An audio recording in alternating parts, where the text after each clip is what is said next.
e interpretación de coproanálisis. ¿Ok?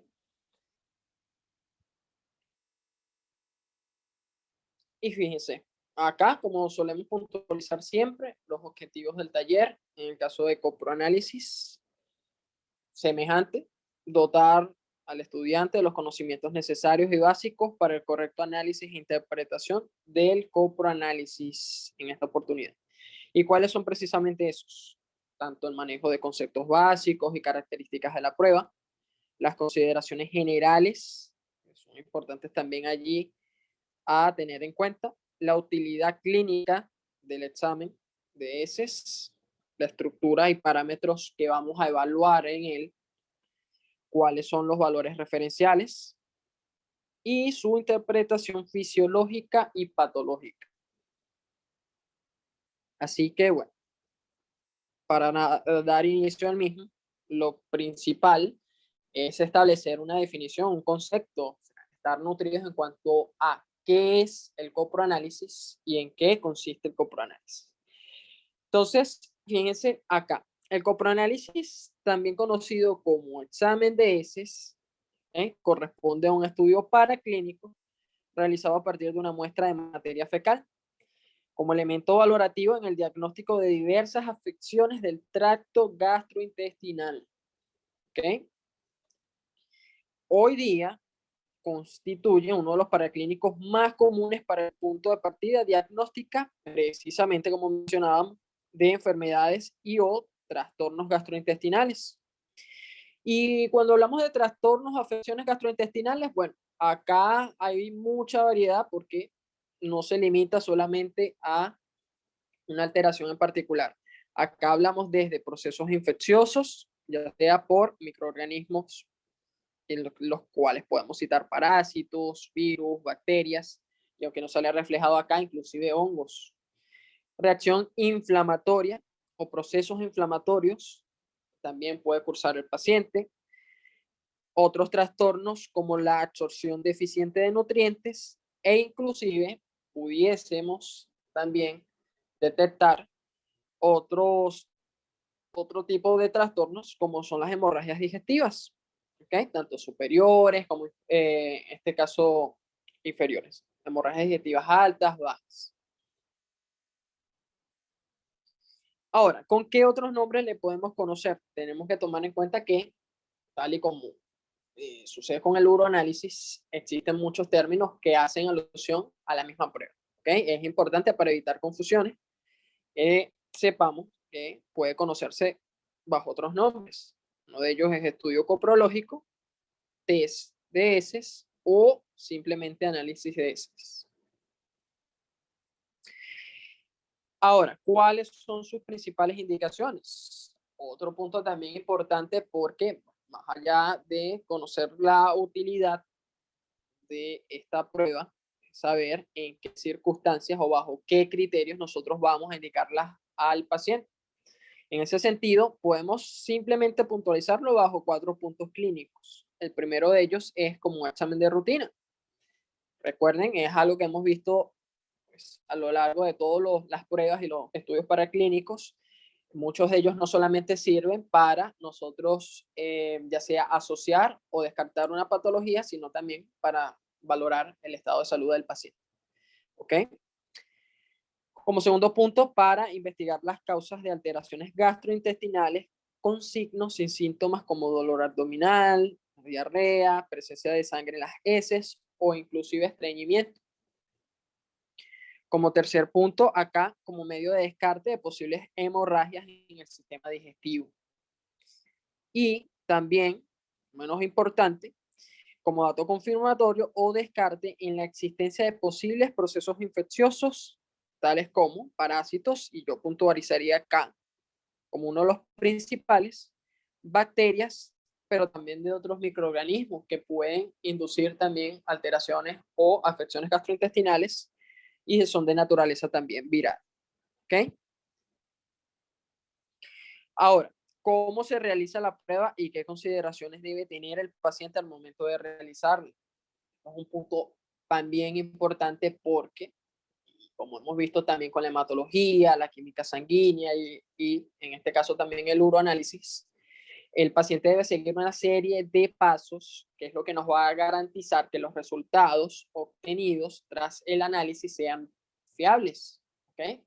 Mucho del mal proceder del paciente al momento de, por lo menos, tomar la muestra de exámenes como el de heces o en el caso del uroanálisis, que dependen pues de la manipulación del paciente, pueden influenciar directamente los resultados de la prueba. Entonces es importante que el paciente esté nutrido, tenga los conocimientos necesarios de cómo debe ser ese proceso de obtención de la muestra para que posterior a su entrega en el laboratorio, los resultados obtenidos sean pues allí fiables. ¿Ok? Y es donde entra nuestro papel como médicos de orientar, en este caso, al paciente. Ok, ahora, tomando en cuenta que el material fecal constituye el elemento de estudio, sí, muy bien hemos visto que para estudios como la hematología y la química sanguínea, el elemento a estudiar en este caso era la sangre. ¿Okay? En este caso, por obvias razones y creo que es muy predecible, en el examen de ese, el elemento de estudio son precisamente el material fecal. Entonces, lo que nos garantiza es buenos resultados si la muestra fue tomada siguiendo lineamientos determinados, que tienen como propósito es evitar la contaminación de la prueba, de la misma. ¿Y cuáles son esos elementos que pudiesen contaminar la prueba? No solamente a mala manipulación del paciente, sino además aquellos elementos que están cercanos a posiblemente tener contacto con la muestra, como es la orina o simplemente el agua del inodoro. ¿Ok? Los mismos deben ser recolectados de forma apropiada en los denominados recolectores de heces, hechos especialmente para este tipo de pruebas, que son los que visualizamos acá. Seguramente más de uno de ustedes estará familiarizado con ellos, ¿ok? Porque esto es un paraclínico, una prueba al fin y al cabo de rutina, que todos en algún momento de nuestras vidas hemos realizado y que, bueno, están dotados así como sucede con las pruebas de uroanálisis, cuentan en condiciones óptimas para la misma. En este caso estamos hablando de elementos de herramientas estériles que nos permiten evitar precisamente la contaminación de la muestra. Ahora, fíjense también en algo. Estos denominados recolectores de heces, ¿ok?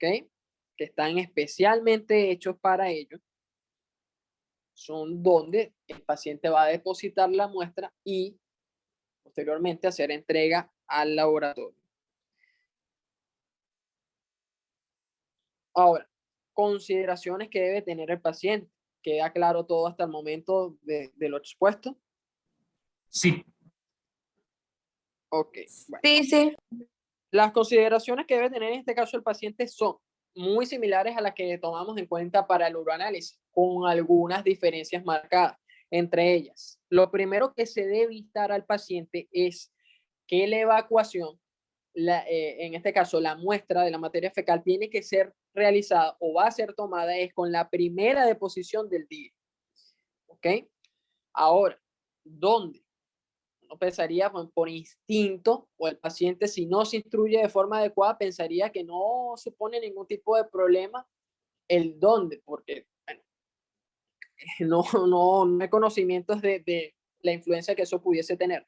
Pero en realidad hay que contextualizar y especificar que la primera deposición debe, en este caso, realizarse en una basílica o en una hoja de papel blanco o de periódico, que puede ser colocada en el piso del baño, obviamente en condiciones higiénicas óptimas. El paciente, además de ello, debería utilizar guantes estériles para la recolección de la muestra, misma que ha de tomarse en pequeñas porciones, usando precisamente algunas herramientas que vienen en conjunto al kit de muestra, es decir, de los recolectores, como son las paletas. ¿Okay? Estas vienen en conjunto, igualmente son un medio estéril y es lo que permite, por supuesto, evitar la contaminación de la muestra.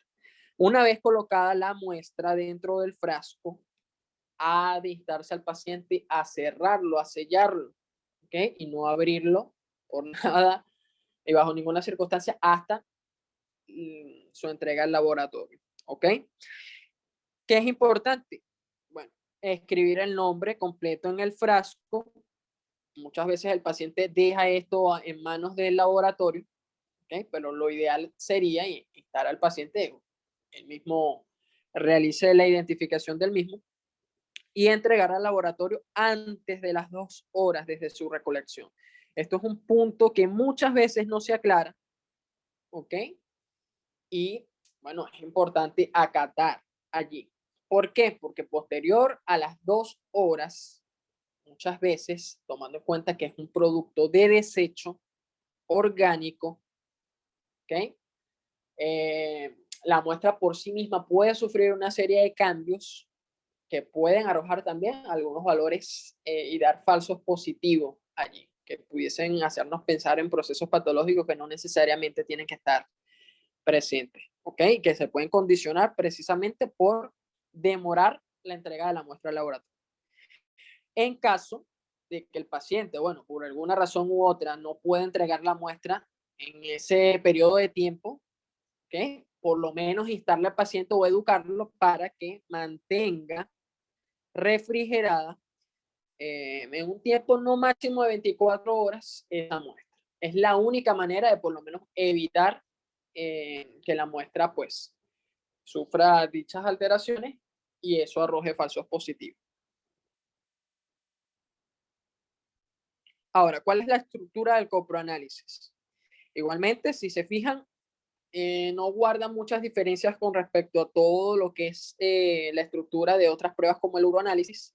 La única diferencia acá es que, por supuesto, hay menos datos como pudiésemos encontrar en eso del uroanálisis. Sin embargo, ¿ok?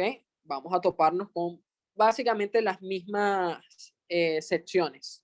Una primera sección que es donde encontramos la identificación del laboratorio. Ya, como hemos visto también en el uroanálisis, sabemos la importancia que esos datos guardan, al igual que los datos propios del paciente.